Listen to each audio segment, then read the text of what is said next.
Hello! A few weeks ago we went on the Eurostar for the first time. We thought we'd share with you some pros and some cons about our experience. So one of the major advantages about the Eurostar is you can get more luggage on without paying for extra. For example, I managed to get this massive cricket bag from England to France at no extra cost. Whereas when we had a look on EasyJet, it would have cost an extra £45. So I was lucky, my bag was just under the baggage limit. Essentially, we think that if your bag will fit through the security x-ray, you'll be fine. But if you're bringing things like skis or other extra large luggage, you might have to pay an extra fee. Okay, so another pro about using the Eurostar is if you have a fear of flying, obviously it's a really nice advantage, no names. It's really nice to know that you can stay on the ground. I know for lots of us it feels a little bit safer to stay on the ground, and that definitely helped to just kind of do a very normal routine, get on a train, end up in a different country. Another advantage of the Eurostar over the plane is being 6'3" and having long legs. I enjoyed the legroom on the Eurostar. The seat was also very comfortable and it was just a nicer place to be. Our last positive point for Eurostar is the environmental impact versus if you were traveling on a plane. Obviously, if you're traveling anywhere, you need to be thinking about traveling responsibly, especially at this point for the environment. We assumed it was better to travel via the Eurostar anyway, because the amount of people that the Eurostar can take versus your general short-term flight is a lot bigger on the Eurostar train. I think we were in carriage 18 or something, and each carriage loads of people inside. But we also looked at the actual stats for this and were really happily surprised. So for example, the journey from London to Paris that we took with Eurostar, if we had taken that with a plane, it would have been the equivalent of taking the Eurostar 14 times. There's lots of other things, like the Brussels one flight would have also been 12 Eurostar journeys, and we were really pleasantly surprised how Eurostar are actually actively challenging the climate change and putting a lot of effort into being more renewable with their travel. So while it was an advantage for us to bring my massive cricket bag with us, it can be quite expensive to use the Eurostar. So our tickets were €65 each one way, and that was the 6 AM train. We booked that about 6 weeks in advance. You can get it cheaper, but also it can be a lot more expensive. After a quick look online, we saw them for as much as £350 one way. There are 3 different classes on the Eurostar. There are standard, standard premier, and then business premier, which rates from your standard is your standard seat where you have to pay for food on the train itself. Your standard premier, you get a light bite, and then your business, you get a full meal. So we were in the standard seat, and I say it cost €65 per person.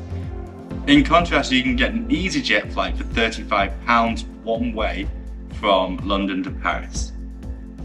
Okay, so probably the second con for us would be the terminal itself. Approaching this from the view of somebody who maybe doesn't come from London, it was a little bit of a stressful situation for part of this. Definitely if English is not your first language, or if you find English a little bit harder to understand, just prepare to be a little bit more overwhelmed. I think all the signs are in English and in French as well, and people aren't unfriendly, but there's definitely a lot that has to happen, and everybody who's there has the purpose of just getting you through the line. So because of that, I would say, if you're traveling with somebody maybe who gets overwhelmed very easily, or somebody who might be autistic, or a small child who's never experienced these sort of things, take your time, get there early. It's maybe even sensible to look at getting the fast track, which is a little bit extra but does allow you to just go straight through the side, and you can get there, I think it's just 20 minutes before the train actually leaves at that point, which is obviously really helpful if you need that little bit of space and support. When you actually got into the terminal as well, it was kind of like airport rules, like Every man for himself. drinking beer at 6 AM in the morning. There were a few cafes and things around, which was nice, if you wanted a cup of coffee or some breakfast. Some duty free as well if you wanted last minute gifts. Very last minute gifts. But yeah, just be prepared that it probably is going to be very busy and it might be a little bit overwhelming. So once you're actually on the train, it is also advisable to get there a little bit early. The platform is announced about 20 minutes before departure time. And I say get there early because the luggage space isn't actually that great. So by the time we got there, all of the space in the luggage rack was gone, completely gone. So I had to put my massive cricket bag on someone's seats, which was allowed by the conductor, but not exactly your first choice. And even the overhead compartments were full, so I had to put her bag halfway down the train, nowhere near our seats. So get there early if you can. It is worth saying though that it could just be a one-off situation because we did have a very large family in our carriage, all of whom brought very large suitcases, and it's not, I guess not every train is going to be like that. It could have, like we were the last ones to board and the porter was having a little bit of a hard time, so we can't say whether that's really normal.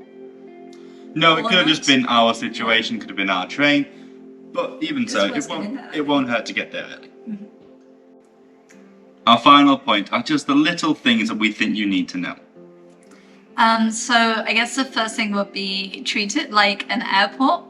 I actually had no idea about this. I think in my brain the Eurostar was like a train that went under like a tunnel, like you used to see in aquariums when you were a kid, and there would be like stingrays floating around and stuff. Not like that, guys. But you should definitely imagine it basically like an airport, like we said earlier, get there 60 to 90 minutes before. I think that's the recommended time. Listen to it. There was definitely a few people behind us like running to try and get into the queue in time. Yeah, just be prepared, be there on time. Make sure you have your passports or identity cards to hand. We had ours checked about 3 times. Mm-hmm. So we needed our passport, we needed our German residency card. So just be aware you need your identification at hand, ready to be checked. Okay, so that is all of our pros and cons on our recent trip via the Eurostar. Don't forget to like the video, give us a subscribe if you enjoyed it, and we'll see you on the next one. Bye!